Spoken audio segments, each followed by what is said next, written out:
City union பேங்க்ல புதுசா அறிமுகப்படுத்திருக்காங்க 5 types of current accounts. Start up, regular, silver, gold, platinum. City union bank. G7 என்பது America, UK, Germany, Japan, Canada மற்றும் France உள்ளிட்ட நாடுகளை உள்ளடக்கிய கூட்டமைப்பு ஆகும்.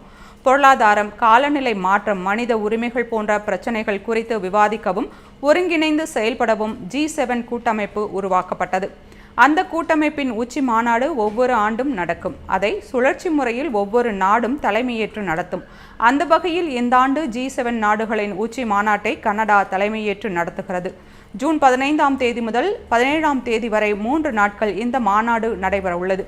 காலிஸ்தான் தீவிரவாதிகளுக்கு ஆதரவளிப்பது போன்ற இந்தியாவுக்கு எதிரான சில நடவடிக்கைகளில் கனடா ஈடுபட்டதால் இந்தியா கனடா இடையேயான உறவில் விரிசல் ஏற்பட்டது. இந்நிலையில் இந்தியாவுக்கு முதலில் அழைப்பு விடுக்காத கனடா பின்னர் அந்நாட்டு பிரதமர் மார்க் கார்னியே பிரதமர் மோடிக்கு அழைப்பு விடுத்தார்.